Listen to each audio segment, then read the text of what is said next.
Hello friends, welcome to my channel. To listen such a many more interesting books, do subscribe the channel. Also in comment you can mention which book you want to listen. I'll start that book. Okay, so now let's see the Chetan Bhagat's 400 Days books, chapter 3 and 4. Hello auntie, I heard a female voice. My mother had just answered the doorbell. I was sitting at my desk reading a chapter on major constitutional amendments in the book that could complete for the most boring textbook in the world and win hands down. Saurabh had left for a walk. Papa had gone out to meet a friend. I checked the time. It's 11 o'clock. I opened my bedroom door a little to pique the unexpected guest. Alia beta, what a nice surprise. Come in, Ma said. I shut my bedroom door quickly. She must not see me in a waist and shorts again. Keshav, my mother shouted. I ran to my closet and pulled out a pair of jeans and shirt. My mother opened the door. She found me buttoning up my shirt. What are you doing? My mother said. Nothing. That girl we met from Tower B has bought us some. Is she still here? I said, tucking my shirt in. I can't send her away from the door. No, she not some delivery boy. Of course not. My mother came close to me. She snipped my neck. What are you doing? I said. Checking if you smell. Should you taken a bath before wearing a fresh shirt? It's fine, Ma, I said. Come and talk to her. I'll make tea. What do I talk about? I said. I don't know. She asked for you. Really? Why? How do I know? Go now. Hi Keshav, sorry to disturb you, Alia said, standing up to greet me. Black Lululemon yoga pants, a lavender sports top, and a pair of hazel eyes. Happy to disturb while studying. Ma said you bought some? Yes, paisam, coconut kheer with jaggery. You shouldn't have, but thank you. Please sit, I said. We sat across each other on the living room sofas. Alia scanned the Rajasthani artifacts in the room. Nice place, she said. You live here with your parents. With my parents and Saurabh, my friend and partner in the agency. Her eyes had taken on searching quality. I didn't want to be caught starting back, so I looked down at her pink and white sneakers. Your mom said I need not remove them. I brought my eyes back to her face. There's so need. Your partner is around? No, he has a day job. Actually, I wanted to see you regarding your detective work. My mother came in from the kitchen. I took the tray with tea and mithai from her. Auntie, you are being too formal. And all this mithai. I have to go to the gym now and burn calories. You are so sneaky. Already, my mother said. You can't be the only one feeding us. Here, try the gujia. I made it myself. Alia took a bite of the crescent shaped sweet. Oh, it is delicious, she said. So, you wanted to talk about something related to my detective work, I said. My mother looked at Alia and me with her mouth slightly open. Do you have many cases right now? Alia said. Not really. Ever since the lockdown, business is slow. I keep telling him not to do all this detective stuff, my mother said. Such a waste of time. I gave my mother a firm look. I need your help, Keshav, Alia said. I turned to Alia surprised. What kind of help? I said. I have a case for you. In fact, that is why I asked your parents to call you downstairs that day. My mother put her cup of tea down and looked at Alia. Auntie, I have seen you and uncle take a walk downstairs several times.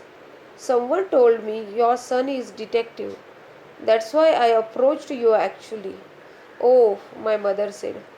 What a kind of case exactly? I said. I didn't want another my maid stole my necklace type of case. My daughter, she said a serious tone. The one we met? Subhana, I said. Alia shook her head. I have another one. Siya, Alia said.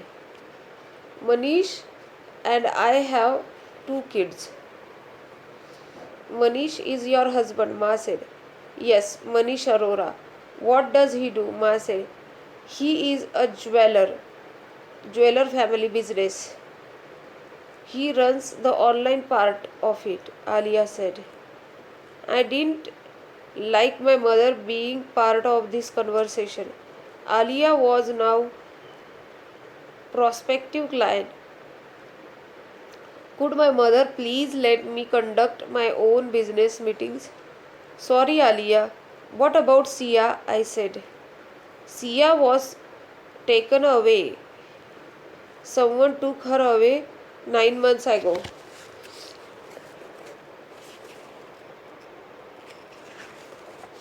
What? I said. Like a kidnapping? She looked back steadily. You haven't heard about the Siya Arora case? I am Alia Arora, Sia's mother. I shook my head. I have heard about it. Something about the girl missing from a kothi, my mother said. Yes, from my in-laws' bungalow, 2 kilometers from here, Alia said. It came on the local news channel. It was long ago, so I don't fully remember it.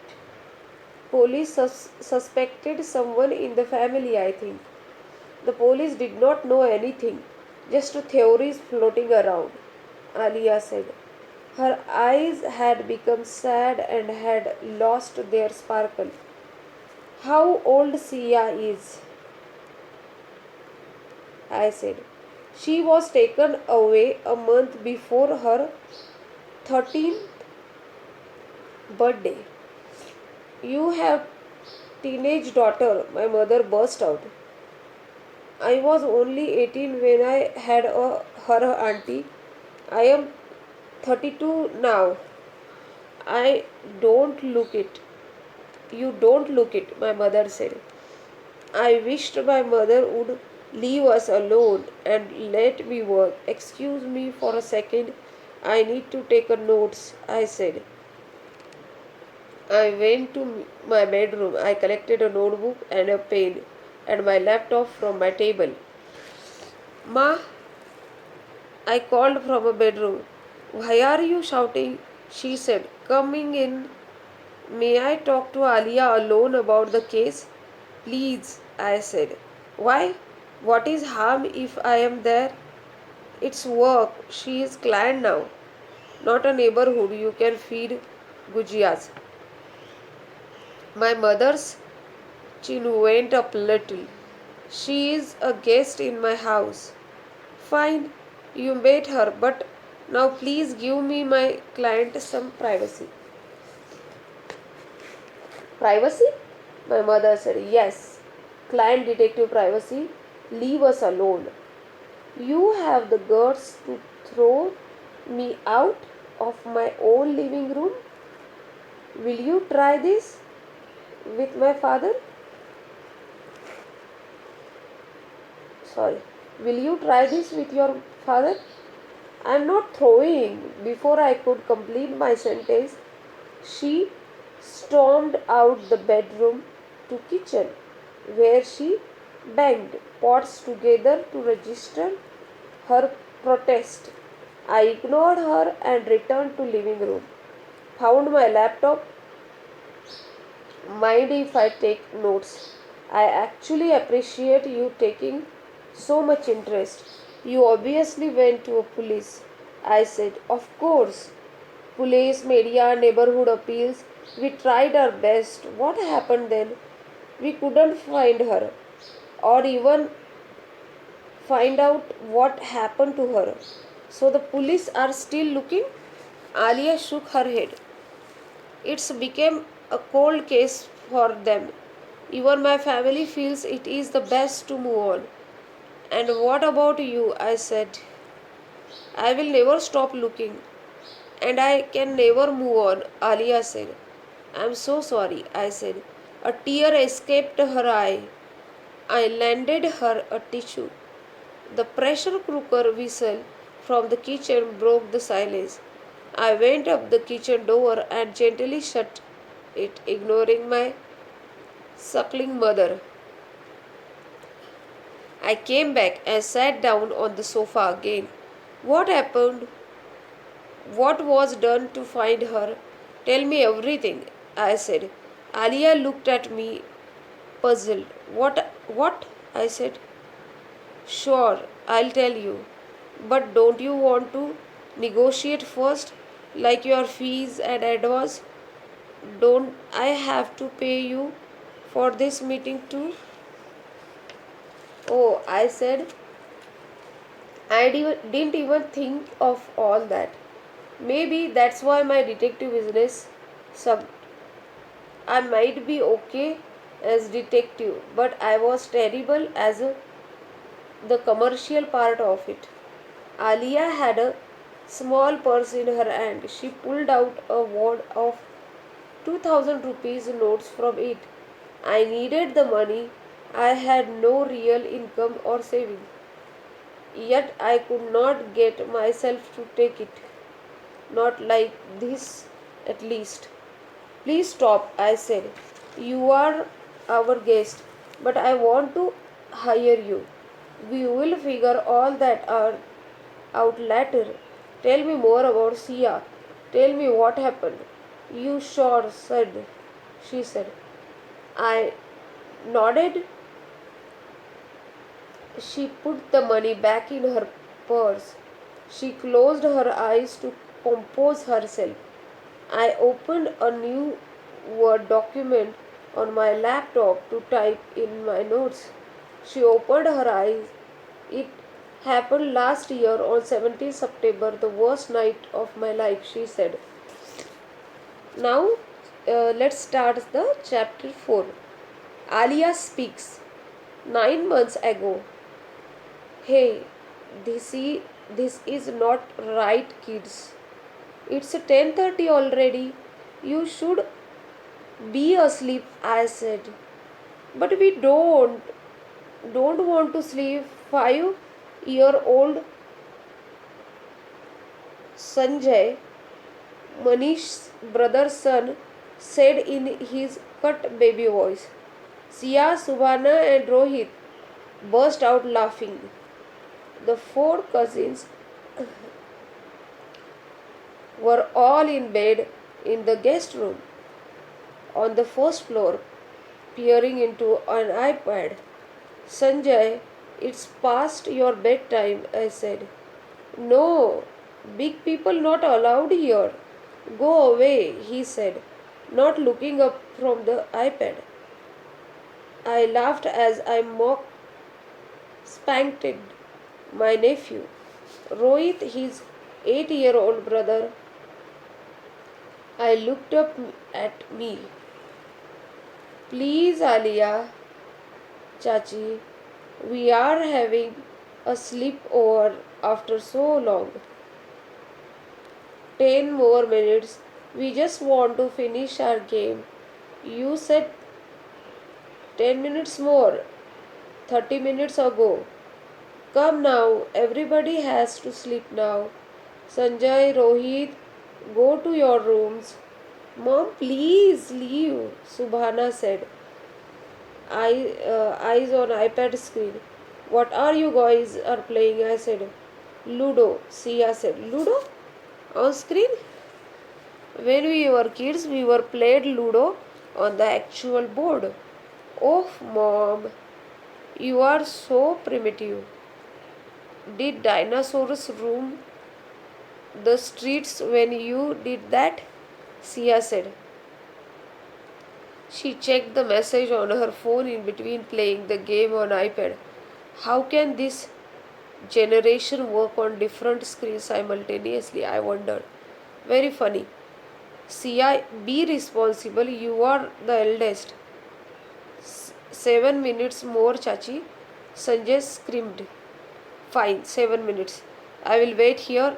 Then everyone goes to their room and bed. Okay? Can we all sleep in same room, mommy? Subhana said. She stood up and kissed me on cheek. Please, mommy. Even though I scolded them to see the four of them jump around in the bed filled me with joy. I loved Subhana and Sia spending time with their cousin. This was the only thing I missed about my in-laws' house since we had moved the icon 2 years ago. I smiled as I saw the kids huddle together, arms around each other's shoulders as they moved their electronic counters around the screen. I sat down on a tiny chair near the bed. What? Sia said. I am waiting. The game will finish. You all will go to sleep like a good children, I said. But the same room, please, Shachi. Sanjay squealed. How can you all sleep here? There are four of you. We can, Chachi, please, Rohit said. I looked at the innocent faces of Sanjay and Rohit, the two brothers who no longer lived with my daughter. Sanjay yawned. Clearly, he was finding it hard to keep his eye open. Fine, same room, but iPad gone and little lights off in 10, 9, 8, I said, and grabbed the iPad from the center of the bed. Last person tucked in the in his sneaky potato, I said. The two boys and Subhana lifted to their pillows, giggling and scrambling to grab a sheet. Sia was too old for such games. She continued to browse through Instagram on her phone. Young lady, you too, I said to her, and continue the countdown 7 6. I am in, Rohit said. I am not a stinky potato. Everyone brushed their teeth already. I said 5 4. Subhana, Sanjay, and Rohit nodded. Sia shut her phone and plugged it into a charger. Lying closest to a window, she pulled up a sheet to cover herself. Subhana lie next to her, and then Rohit and Sanjay. The four kids looked like adorable bunnies about to take a nap. Three, two, one, gone. I switched off lights. Took dark monsters will come, Rohit said, trying to scare his younger cousins. There was no monsters in this world, okay? Subhana said. Who told you? Rohit said. My teacher did, Subhana said. Maybe your teacher is a monster, Rohit said. No, Subhana screamed. Shh. Quiet kids, I said. I in leave the bathroom light on. I went to the bathroom and turned on the light switch, leaving the door ajar. Light come onto the bedroom through the ventilation window on the top as well. That's too bright, Sia groaned. I ignored her. Is this okay, kids? Yes, Chachi. Thank you, Sanjay said. Scraddy Pop, Rohit said. You are the Pop, Subhana said. Shut up, guys, Sanjay yelled. It's sleep time, not fight time, I said. Come on, shut your eyes. I'm watching. The three younger kids closed their eyes. Subhana wrapped an arm around her big sister. Sia, you too. Yes, closed. And why are you sleeping with your phone next to you? Yes, it's charging. I won't check it. I promise. Sia said in a pretended sleepy voice. So let me charge it downstairs, I said. No, Sia said. Why not? You are sleeping now, right? Fine. Whatever, Sia said. She pulled out the from the charger from the plug and handed the phone with a charger attached to it.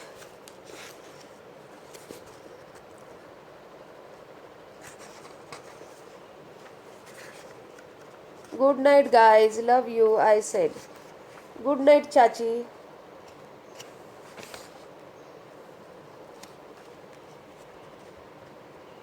Sanjay and Rohit said.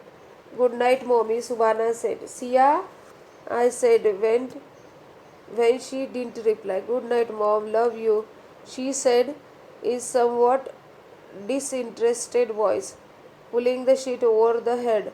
I ignored her routine preteen indifferences, smiled and left the guest room. I went downstairs. Timmy, Manish, Mummy ji and Papa ji sat on the plush, oversized living room chairs. They resembled thrones you see in period TV shows.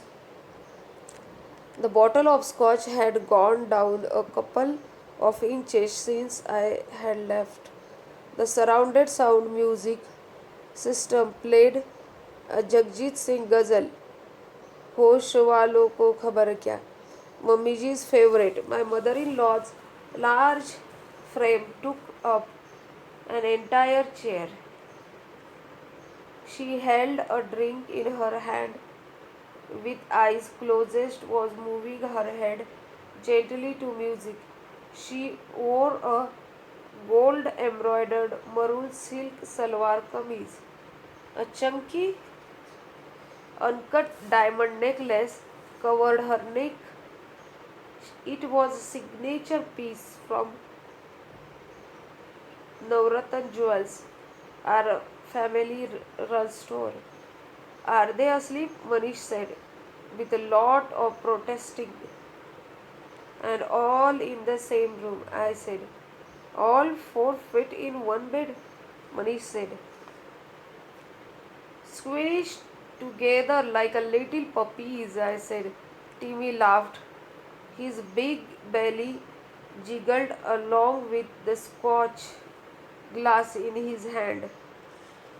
They used to sleep like that. Remember when they were little, Timmy said. That was 2 years ago, Bhaiya, when everyone was tiny. They are all big. Must be uncomfortable, Manish said. I know that. Try explaining that to them, I said. How sweet, Papaji said. They must miss each other a lot. If only we lived as one family, they wouldn't have to miss each other. My mother in law's strong, raspy voice startled all of us. Was she listening to Ghazal or to our conversation? Drink, beta, Papaji said to me, changing the topic. My father in law, Samsher Arora, avoid conversational subjects at all cost. I knew better than to take his wife's bet. I didn't want to fight either. We were only there for the weekend. No, Papaji, I said. It is late. I will sleep too. Papaji leaned forward to refill his glass. Even at 68, my father-in-law had a fit, upright frame. He had left the Indian Air Force to start his own business 30 years ago and still retained some of his military attributes, including a bushy silver mustache. Even though it was just a gathering of immediate family that day, he was dressed in a grey suit and a tie. Our business is about making people look and feel good. We must start with ourselves, was what he used to tell us often. Pour me another drink as well, Shamsher, said my mother-in-law, Durga Arora. Good night, Timmy Bhaiya, Mummy ji, Papa ji, I said. Papa ji stood up. He walked over to me and placed his hand on my head. God bless you, beta, good night, he said. It is okay if I came after a bit. I will finish my drink, Manish said to me. Of course, I said, whenever, good night. I turned around and walked down towards the steps leading back up to the first door. Manish's teacher has given you permission. Now enjoy one more drink, my mother-in-law said with a laugh. I wanted to turn around and retort that I had never tried to control her son. In fact, Manish didn't even have to ask me just now. I clenched my fist and took a deep breath. I had promised Manish I would ignore his mother's nasty barks. If only he realized how difficult that could be sometimes. I heard a bedroom door open. Hey, are you asleep? Manish said as he walked in. Hey, I said in a sleepy voice. I switched on the bedside lamp. Manish changed into his pajamas with his back to me. This used to be our kids' room, he said, with a little beds. Now it is proper guest room. Feels stranger, doesn't it? Yes, I said. Are you okay? Alia, famous one word answer. I can sense something is not okay. I am sleepy. Okay, I knew. My mother's comments about teacher and permission. Sorry, quite unnecessary. Why are you sorry? She is the one who said it because you felt bad. She is also said, if only we lived as one family. Another jab at me. She said, we, not directed to you. Don't get too much touchy now, Alia. Oh, really? I am touchy? You know what? Forgot it. Good night. I switched off the lamp. He switched on the one of his side. He turned towards me. Oh, come on. The kids are having fun. They need their cousins. Can we all please be pleasant for one weekend? Ask your mother if she knows what being pleasant means. What did I even do? I only kept quiet and smiled. But now you are complaining. You asked me. I didn't. I stopped mid sentence. I turned to lie on my stomach and shut my eyes. I did see the point of this argument. Some things never changed. Manish switched off the lamp and put an arm around me. I'm sorry, he said. It's not your fault. I just want weekend to be perfect. I didn't react, right? Don't think I am this uncontrollable,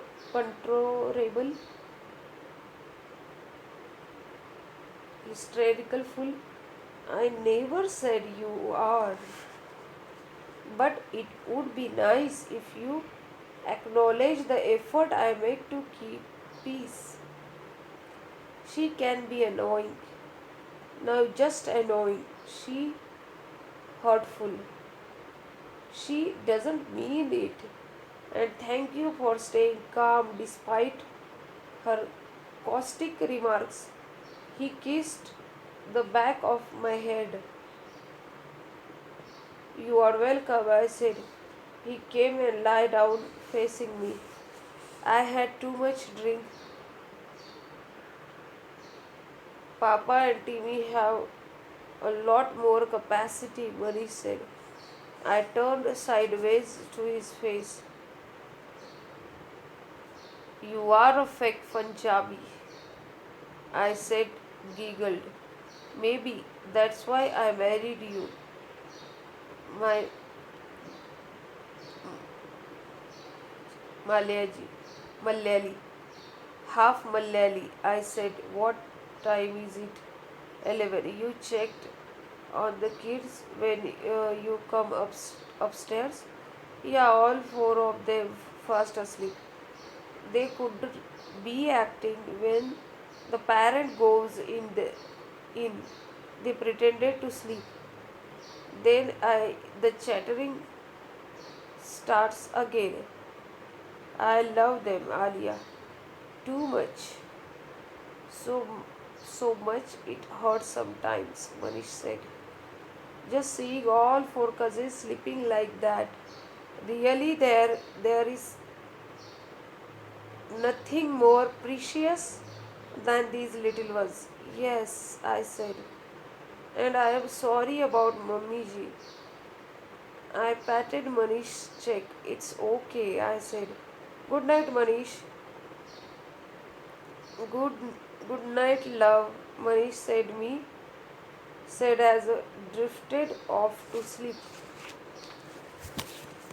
So hope you like these two chapters, and please do subscribe the channel, and if you liked it, please hit the like button.